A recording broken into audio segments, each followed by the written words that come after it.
At 4 a.m., one of the richest men in New York worth $20 billion sat alone in a nearly empty diner, trembling over a pen that could destroy everything he had built. His empire teetered on the edge of bankruptcy, and in that silent moment, no lawyer, no advisor, no boardroom could save him. Then, a young black waitress, tired, overlooked, underestimated, reached across the table and took the pen from his hand. What she did next would change not just his life, but the fate of his billion-dollar company. That was the moment Maya Calder stepped into history without knowing it, her quiet courage about to ignite a battle that would shake the streets of New York, the halls of power, and the heart of a man who thought he had lost everything. Before we dive in, I'd love to know, where are you watching from right now? Drop your city or state in the comments. It's amazing to see people from all over the country coming together to share this story, and I want to celebrate every single one of you watching this moment unfold. Maya Calder was 23 years old, and every night she wondered how much longer her body could survive the 10 p.m. to 6 a.m. shift at Harborline Diner. She wiped down the counter with the same tired cloth, praying her feet wouldn't give out before sunrise. The neon lights buzzed over her head, flickering in that stubborn way she'd been reporting to management for weeks. But the owner always brushed her off, saying, "We'll get to it," the same way he dismissed half the things Maya pointed out. She was a business analytics student at City College, top of her class, though no one here seemed to believe it. Customers rarely asked for her name, and when they did, they always looked surprised when she spoke with clarity and confidence, as if a girl like her wasn't supposed to sound educated. She got used to the micro-expressions. She got used to pretending they didn't hurt. Outside, New York's early morning darkness pressed against the diner windows. Cars rolled by in slow waves, headlights glinting across the steel edges of the booths. It was 3:56 a.m. Almost time for the quiet hour, the 4 o'clock stillness where the world felt paused, like life inhaled and forgot to exhale. Maya leaned on the counter, stretching her back. "For more hours," she whispered to herself. "You got this." Then the door opened. A man stepped inside, tall but slightly hunched, as if the night were carrying him instead of the other way around. His coat was expensive, real expensive, the kind corporate men wore, the kind Maya only saw in movies or finance district sidewalks she passed on her way to school. His beard was untrimmed, his eyes tired, and his steps slow. He moved like someone who hadn't slept in days. Maya straightened. "Good morning." Table or counter? He didn't answer. He simply walked to a booth in the corner and sat, staring at the table as though it were the only thing keeping him upright. She grabbed a menu and approached him carefully. "Sir, can I get you something?" His eyes lifted to hers, sharp, cold, but not unkind. "Just exhausted." "Coffee," he said. "Sure. Anything else?" He hesitated. Then, almost as if remembering something painful, he shook his head. Maya returned with the coffee, setting it down gently. As she placed the cup on the table, a folder slid out of the man's bag and fell open, its papers spilling just enough for her to glimpse bold printed text. Vail Industries, emergency bankruptcy filing. Her breath caught. Vail Industries? She recognized the name. Everyone did. They owned towers in Manhattan, developments in Miami, massive projects across California. The company was run by one of the most powerful business figures in the country, a billionaire. She glanced at the man again, noticing his shaking hands, the deep strain under his eyes. This wasn't just fatigue. This was collapse. She knelt to pick up the papers, but he snatched them quickly. "Don't," he said sharply. Maya froze. The man sighed, rubbing his forehead. "Sorry, I just can't afford anyone seeing this." She stood slowly, unsure what to say. "I understand." He looked down at the folder again, gripping it so tightly the edges crumpled. It was exactly 4 a.m. when he pulled a pen from his coat pocket. Maya watched, heart thudding, as he flipped to the final page, the signature line waiting like a death sentence. Then, just as he lowered the pen toward the paper, the diner lights flickered again, buzzing loudly. The man flinched, and Maya noticed something terrifying. His hand was shaking too hard to sign. He tried again, fingers trembling, breathing uneven. Maya's instincts screamed. Something was wrong. Very wrong. She stepped closer, voice soft but steady. "Sir, what are you doing?" He didn't answer. He just pressed the pen tip to the paper. And that was when Maya Calder realized. This man was about to end an empire at her booth. Just as the pen touched the page, Maya saw something in his eyes, something broken, something desperate, and her hand moved on its own. She reached for his pen. The diner was always quiet at that hour, but tonight the silence felt heavier, like the air itself was waiting for something to happen. Maya moved between tables with practiced ease, wiping down surfaces that didn't need cleaning just to stay awake. She kept glancing at the man in the far booth, the one who'd come in just before 4. He hadn't touched his coffee. He hadn't looked up once. Under the dim yellow lights, his posture spoke louder than words, shoulders slumped, head lowered, hands clasped as if holding himself together was a full-time job. His suit was wrinkled, expensive but worn at the edges, like someone who had forgotten how to take care of himself. He didn't look dangerous, just hollow, like a person who'd run out of road. When Maya finally approached him with the refill pot, she stopped a few feet away, uncertain. "Still warm if you want more," she said gently. He nodded without lifting his eyes, barely a movement, but enough for her to pour. The moment the liquid rippled into the mug, she caught a flicker of something in his face. Relief? Pain. It disappeared before she could define it. From the counter, Earl, the overnight regular with an opinion about everything, called out, "Maya, you don't have to fuss over him. Some folks just want to be left alone." Maya smiled politely, but Earl wasn't done. "You're too soft," he added, voice dropping just enough to make it sting. "Always running after people who look like trouble." Maya felt the familiar warmth of irritation rise, but she kept her voice steady. "I'm just doing my job, Earl." Yeah, he muttered, waving her off. "Just saying. Some people aren't worth the energy." The comment wasn't loud, but it was pointed. It hung in the air between them like a sour note. Maya ignored it, walking back to the booth with quiet steps, though she felt the weight of Earl's eyes on her. The stranger still hadn't moved. "Is there anything else you need?" she asked softly. This time he looked up. His eyes were the first thing she noticed. Tired, storm-colored, carrying too much history for one night. When he spoke, his voice came out rough, as if used for hours. "I'm Dorian Vale." The name clicked immediately. Even someone living on tips and late shifts had heard it whispered on news tickers and in business gossip. A billionaire who avoided cameras, avoided people. A man known for his empire of glass towers and his absence from public life. But this version of him, creased suit, sleepless eyes, trembling breath, didn't match the myth. Maya swallowed. "Mr. Vale, are you okay?" He offered a faint, brittle smile. "Not tonight." Before she could respond, he reached into his coat pocket. Papers rustled. A leather folder slid onto the table. He opened it slowly, as though every motion cost him. Maya saw a document filled with dense legal text. His hand shook as he pulled out a sleek black pen. Dorian Vale inhaled deeply. Then, with a kind of finality that made Maya's pulse quicken, he lowered the pen to the signature line. He was about to sign his bankruptcy. If this story is grabbing you so far, make sure to hit that like button and subscribe so you don't miss a single twist. And share it with someone who loves a good, intense story. You never know who might need a little suspense in their day. Your support means the world. Maya didn't think, she moved. Before the pen could touch the paper, her hand shot out and closed over his. Not rough, not forceful, but firm enough to stop the motion completely. Dorian froze. For a full heartbeat, the diner seemed to stop breathing with him. The hum of the refrigerator, the distant buzz of a streetlight outside, even Earl's occasional cough. All of it faded behind the sharp, electric tension locked between their hands. Maya felt the tremor in his fingers. She withdrew the pen gently, placing it on the table just out of his reach. "Don't," she whispered. The softness of her voice struck harder than a shout.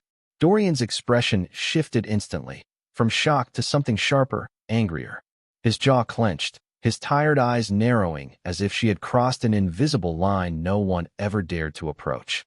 "You have no idea what you're doing," he said, pulling his hand away. "You can't. This isn't your business." Maya didn't step back. She held her ground, steady and unflinching. "I know you're making a decision you can't undo," she replied.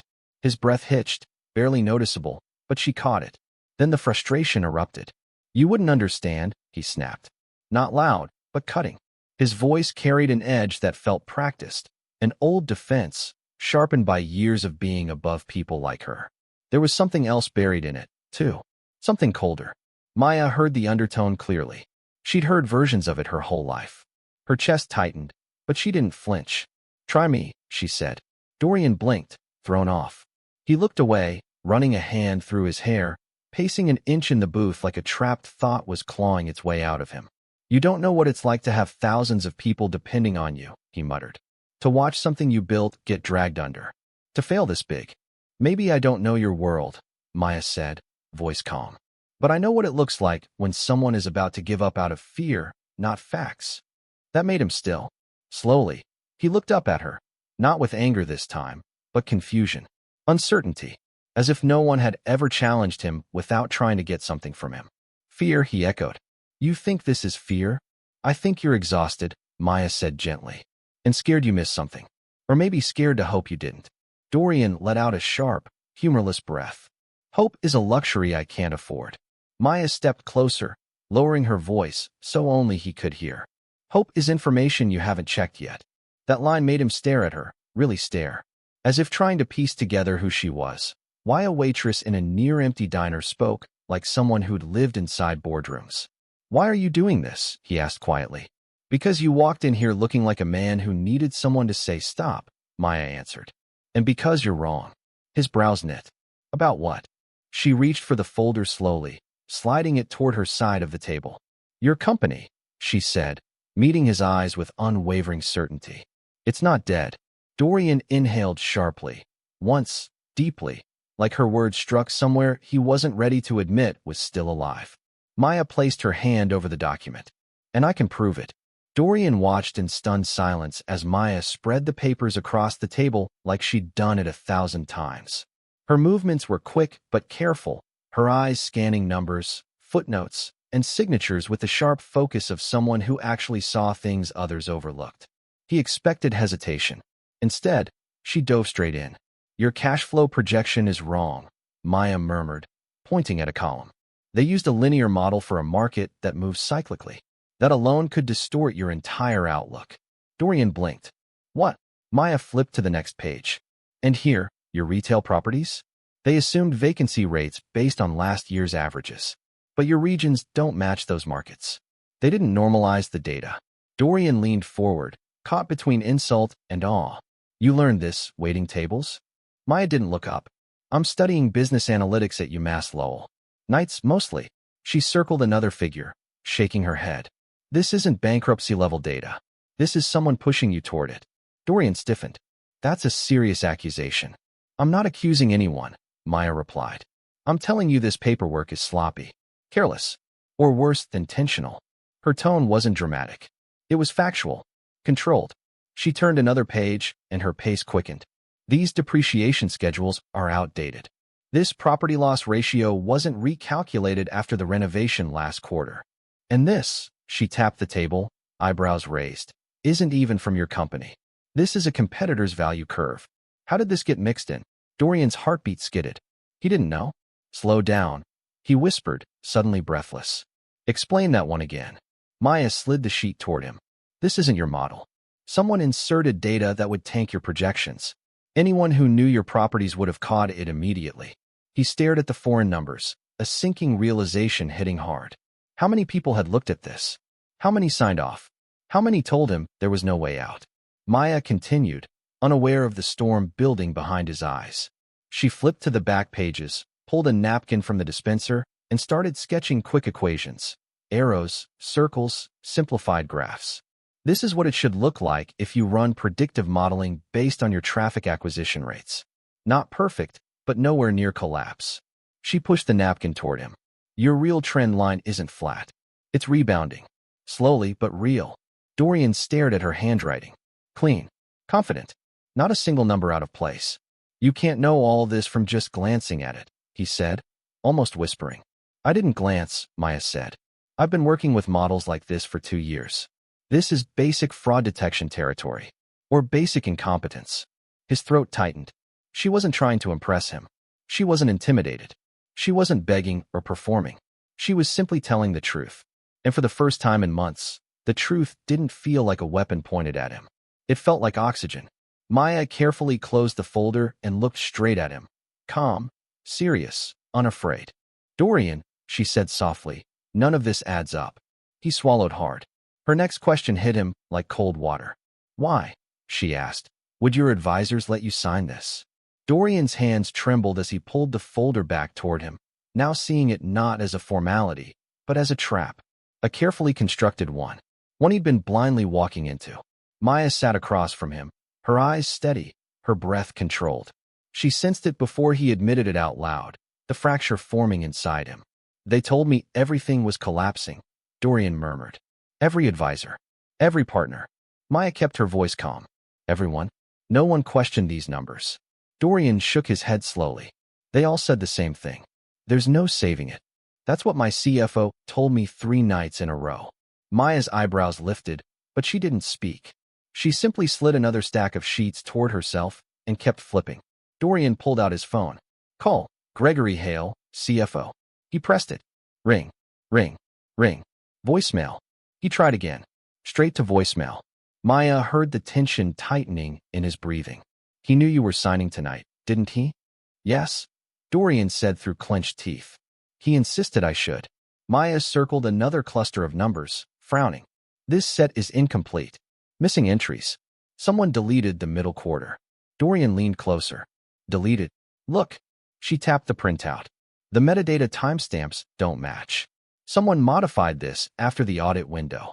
She flipped to a different page. And here? These are placeholders. Not even real projected values. Dorian's stomach twisted. How did I not see this? He whispered. Maya didn't answer.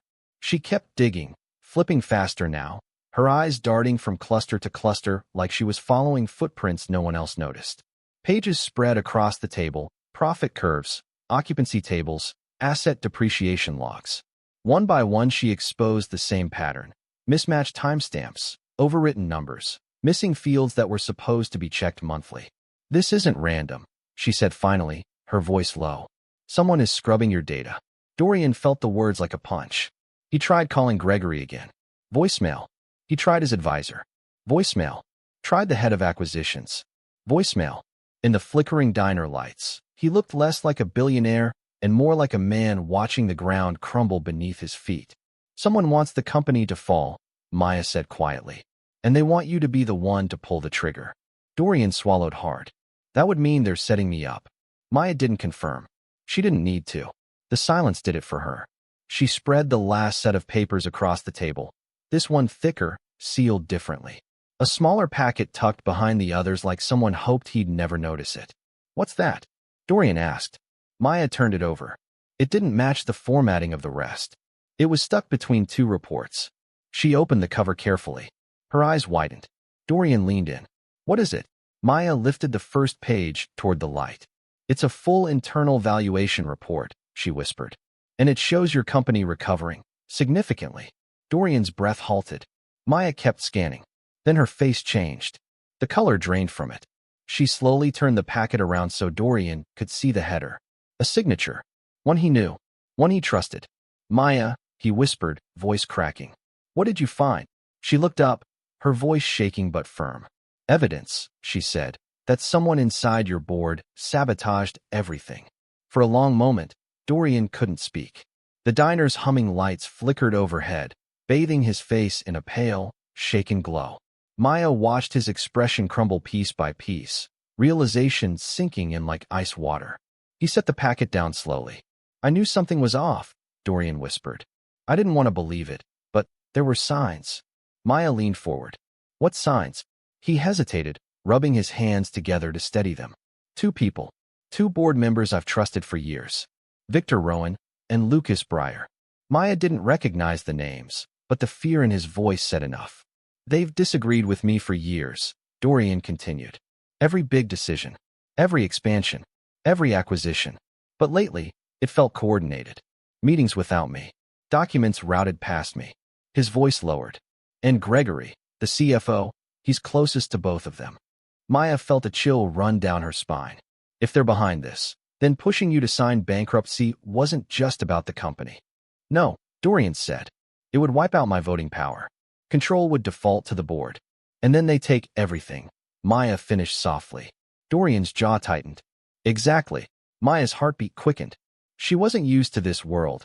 Corporate warfare, billion-dollar deals, betrayal in places where handshakes were supposed to mean something. But she knew danger when she smelled it. Dorian, she said carefully, people don't bring down billionaires by accident. If someone wants your company, they have a plan. And people with plans don't stop when you find out. His eyes lifted to hers, vulnerable for the first time since they'd met. What do I do? He asked. Before she could answer, a harsh voice cut across the diner. Maya, Earl barked from behind the counter. You're supposed to be bussing tables, not bothering the customers. Maya froze. The tone wasn't about work. It was the tone he reserved just for her. The tone she'd learned to swallow her reaction to. Dorian looked up sharply. She's helping me. Earl huffed. She's distracting you. And you don't need her sticking her nose where it doesn't belong. He shot Maya a pointed glare. Some folks don't know their place. Maya's stomach tightened. She'd heard that phrasing enough times to know exactly what he meant. She stood straighter. I'm just doing my job, Earl. Yeah, he muttered, wiping a counter that didn't need wiping. Well, maybe stick to that. Dorian watched the exchange with growing anger, but Maya gave him a tiny shake of her head. Don't. Not now. She needed anonymity more than she needed a confrontation. Dorian lowered his voice. I'm sorry you deal with that. Maya shrugged it off, though the hurt lingered behind her eyes. I've dealt with worse. She gathered the documents, stacking them quickly. You need to leave. If someone is sabotaging you, they'll notice your pattern break. And they might be watching you already. Dorian frowned. Watching? A sudden shadow passed over the diner windows. Maya's breath caught. Outside, parked under a flickering streetlight, a black SUV sat idling. No plates visible. Windows tinted too dark to see inside. Engine running, but no one getting out. Just sitting there, facing the diner, facing them. Maya felt a cold drop of fear settle in her chest. Dorian, she whispered, never taking her eyes from the SUV. I don't think you're imagining this. Dorian followed her gaze and froze because the SUV's headlights flashed once, as if signaling. Dorian stood first. The SUV's headlights washed over his face, casting long shadows across the diner booth. Maya felt her pulse thudding in her ears, but she stayed calm. Too calm for someone her age, Dorian thought. Calm meant she'd learned how to survive being watched. We need to move, Maya said quietly. Dorian nodded. They slipped out the side door, not the front, and stepped into the early morning chill. New York City at dawn felt like the world before a storm. Empty, gray, breathless. Steam rose from sewer grates. Delivery trucks rumbled somewhere in the distance. Streetlights blinked weakly against the first hint of sunrise. Maya hugged her thin jacket tighter, the cold biting through the fabric. Dorian walked beside her, trying not to look over his shoulder too often. But he couldn't help it. The SUV rolled out from its spot. Slow, deliberate, following. Maya swallowed hard. Just keep walking, she murmured. Fast, but not panicked. Dorian tried. His steps felt heavy, uneven. They shouldn't know where I am. No one should. Someone does, Maya said. Clearly. They turned down a narrow cross street. The SUV turned with them, headlights sweeping across the brick walls like searching eyes. Dorian broke the silence first. Maya, what you did back there? With the documents. He shook his head, breath fogging in the air. I haven't seen anyone catch those issues in months. My entire team missed them. She kept her eyes ahead. Maybe they weren't trying to catch them. Dorian hesitated, then said the words that had been building since she took the pen out of his hand. I want your help. Maya almost stopped walking. My help? Yes, he said. You see things no one else has. You understand the numbers the way they're supposed to be understood. And you're not afraid to challenge me. He exhaled shakily. I don't have many people left I can trust. Maya's throat tightened. No one had ever said something like that to her. But trust came with risks. She knew that better than most. Dorian, I'm a waitress, she said softly. I have school. My mom works double shifts. My little brother needs me home. I can't just walk into some billionaire war. Dorian looked at her, really looked. And for once, he didn't see a waitress. He saw a mind sharper than any advisor he'd ever hired. A courage that didn't fit her circumstances. A girl who had the intelligence of someone born to lead. Maya, he said gently. You might be the only person who can help me stop them. Her steps slowed. The weight of his request pressed against every worry she carried. Rent, tuition, her mother's health, her scholarship rules. Getting involved with a billionaire's corporate sabotage? That wasn't danger, It was chaos. I don't want to drag you into something that could hurt you, Dorian added softly. But if I don't fight back, they win. And thousands of people lose their jobs. Thousands. That number hit her harder than she expected. Her father had lost his job when she was 10. She remembered the nights he came home quiet, the fear in her mother's eyes, the way their world shook under the weight of someone else's decision. She knew what corporate destruction felt like, on the ground, in the kitchen, at the dinner table. Her breath trembled. Dorian, she whispered. A sharp turn of headlights washed over them. The SUV accelerated slightly. Watching. Tailgating. Tracking. Maya's voice fell to a whisper. They're still following us. Dorian turned, just in time to see the SUV creep closer. Too close. Maya grabbed his arm. Run. Maya didn't sleep much that morning. The city had shifted into its usual rhythm. Car horns, early deliveries, street sweepers. But she felt caught in a world that no longer belonged solely to her. She kept replaying Dorian's words. You might be the only person who can help me stop them. By mid-morning, she was home. The small apartment in Queens smelled faintly of coffee and laundry. Her mother, Clara, was kneeling by the stove, flipping pancakes like it was the most normal morning in the world. But her eyes caught Maya's the moment she walked in. Late night? Clara asked softly, sensing the unrest without needing details. Maya sank into a chair, burying her face in her hands. I don't know what I'm supposed to do, she admitted. He's Dorian Vale, billionaire. His company is about to collapse, and somehow he trusts me to fix it. Clara set the spatula down and sat beside her. Maya, listen.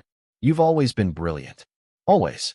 You've sat through professors who doubted you, classmates who ignored you, and people who underestimated you because of your skin. You've never let that stop you. Maya lifted her eyes, meeting her mother's gaze. But this is huge. Too big for me. Clara smiled, firm but gentle. Sometimes the biggest opportunities come disguised as impossible risks. Don't hide your mind. Don't hide your courage. You've been preparing for this longer than you realize. That afternoon, Maya returned to the diner to meet Dorian. The city was buzzing now, yellow taxis and buses filling the streets. The cold from dawn had lifted, replaced by the hazy warmth of early morning sunlight reflecting off glass towers. Dorian didn't waste time with small talk. Maya, he said, his voice calm but urgent. I want you to come work with me, not as an assistant. As my analyst. I want you to guide me through this. Maya's heart thudded. The idea was thrilling, terrifying.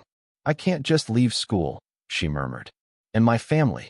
I'll protect you, Dorian said, leaning forward. Full credit. Your work, your ideas. Every decision you make with me will be yours. And I promise, no one will take that from you. Maya's fingers traced the edge of the folder he had handed her the night before. She thought of the months of late-night study, of navigating professors who whispered doubts at her, of classmates who assumed she didn't belong. She had fought tooth and nail to get where she was, and now the opportunity to step fully into her potential was standing in front of her, impossible to ignore. Her chest tightened. Fear and excitement tangled together. I don't know, she admitted, voice barely above a whisper. You don't have to decide tonight, Dorian said, standing. Just know the offer is open, and I'll wait. Maya nodded, half-dazed. She watched him leave, blending into the New York streets like a shadow, the weight of choice pressing on her chest. Later that night, she opened her laptop to check her emails. One subject line froze her blood. Don't trust him. She stared at it, blinking. Unknown sender. No message, just the ominous warning. Her fingers hovered over the keyboard. Her heart pounded. Was someone trying to warn her? Or scare her away? The cursor blinked on the empty message, almost daring her to click. Maya's hands trembled as she read the note. It had been slipped under her apartment door and signed, the words scrawled in jagged letters that made her chest tighten. Walk away now, or you'll regret it. Her first instinct was to crumple it into a ball and throw it into the trash, but her eyes lingered on the threat. She had been warned before, not with handwriting, but with looks, whispers, and assumptions that her brilliance didn't belong anywhere near men like Dorian Vale. This was different, direct, personal. She sank onto her bed, the city hum seeping through the thin walls. Was she overreacting? Maybe it was someone trying to scare her away from a student project. Or maybe it was more. Maybe someone wanted her out of the picture before she even started. Her phone buzzed. It was Dorian. I heard about the note. His voice was calm but firm. Are you okay? Maya hesitated. It's just someone trying to intimidate me. I've faced worse, but it feels different this time. Dorian's tone sharpened. It's meant to scare you. That's all. You're stronger than they think. Don't let them win before the fight even begins. She closed her eyes, pressing her palms to her face. He was right, but fear didn't vanish just because someone said it should. Her mind raced through every possibility. Betrayal inside the company, strangers on the street, the black SUV from the diner. Now this. What if she couldn't protect herself? What if her intelligence and courage weren't enough? The thought made her stomach twist. She opened her laptop, trying to distract herself with assignments, projections, and calculations. She had a problem set due tonight, a report she couldn't ignore. She logged into the student portal, but the screen froze. Error messages flashed. Account suspended. Contact administration. Her heart stopped. What the? She tried again. Same result. She called the registrar. Hold music. Then a recorded message. Your account is under review due to irregular activity. Please contact your advisor immediately. Irregular activity? She had done nothing unusual. Nothing at all. Maya's hands shook as she closed the laptop. Someone was moving against her. Someone with knowledge of her schedule, her school, her life. She wasn't just being threatened physically. They were trying to dismantle her, to cut off her foundation before she could build anything. The weight pressed down on her chest. Her phone buzzed again. Dorian, don't quit, he said, almost urgently. This is exactly what they want. You stop now, they win. You stay, you fight, and we take back control together. Maya swallowed hard. She looked at her reflection in the darkened window, tired, frightened, but still resolute. Her thoughts flew to her mother, who had always encouraged her brilliance, who reminded her that obstacles were not walls, but tests. Her fingers hovered over the laptop, contemplating giving up school, giving up this opportunity. She thought of the folder on the diner table, the numbers she had uncovered, the empire at stake. Someone wanted her to cower. Someone wanted her gone. And she felt something dangerous stir inside her, defiance. But before she could act, a new chilling realization hit her. Someone didn't just want her to stop helping Dorian. Someone had already started cutting off the pieces of her life. Her student account was gone. Maya didn't sleep that night. Her mind raced with the anonymous threats, the suspended student account, and the looming shadow of Dorian's sabotaged empire. By dawn, she was already at her small desk, laptop open, documents spread across the screen like a battlefield. Dorian had given her access to the company's internal server under strict security protocols. She logged in carefully, fingers moving faster than her heart could keep pace. Numbers, graphs, files, every detail mattered. Every click felt like peeling back a layer of lies. Within an hour, patterns emerged. Transactions that didn't make sense, approvals with timestamps mismatched by hours, and spreadsheets overwritten with outdated projections. Maya's eyes sharpened. Someone inside the company was deliberately misrepresenting data, steering Dorian toward financial ruin. Her heart raced when she noticed the correlation. Two names kept appearing, Victor Rowan and Lucas Breyer. Their email IDs and login histories lined up perfectly with the suspicious entries she had spotted. Every questionable transfer, every altered report, every missing asset, these two executives were behind it. She leaned back for a second, exhaling sharply.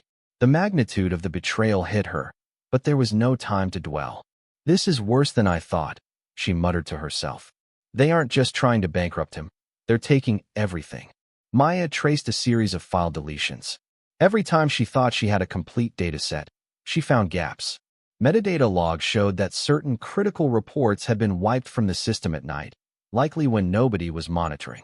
Her mind worked rapidly, like a chess player thinking 5 moves ahead. She had studied predictive modeling in school, but this was real-life strategy. Lives and billions of dollars at stake. By late morning, Maya had a plan forming. She could use the digital fingerprints left behind to set a trap, restore the missing data, create counter-reports, and expose Rowan and Breyer without tipping them off. If done correctly, she could force the saboteurs to reveal themselves in their next move. She leaned over her laptop, eyes narrowing at a folder she hadn't noticed before. It was hidden deep within the archives, marked deleted, but still recoverable. She hesitated, then clicked. The document opened. Her stomach sank. The header was bold and unmistakable. The veil removal plan. She scrolled. Pages outlined a step-by-step strategy to push Dorian out of his own company. There were spreadsheets with timelines, lists of shell corporations, projected asset transfers, and even instructions to manipulate bank approvals. Every detail designed to strip him of control, legally and financially. Her hands shook as she leaned back. The saboteurs had planned this meticulously. They hadn't just wanted Dorian's company. They wanted him erased. She swallowed, trying to steady herself. Her mind raced with what to do next. If this got into the wrong hands, if Rowan and Breyer knew she had it. But she also realized something crucial. She finally had the leverage to fight back. Maya closed her eyes for a moment and whispered, more to herself than anyone else. We can stop them. Then she opened her laptop again and started building the countermove that would make Rowan and Breyer regret ever underestimating her. A message notification popped up on Dorian's screen. Maya, you need to see this immediately. They know. Wow, things just got intense, didn't they? If you're hooked, make sure to hit that subscribe button so you don't miss the next part. And I want to hear from you. Comment below what you think will happen next. Will Maya really help Dorian save his empire, or is the danger just beginning? I can't wait to read your thoughts.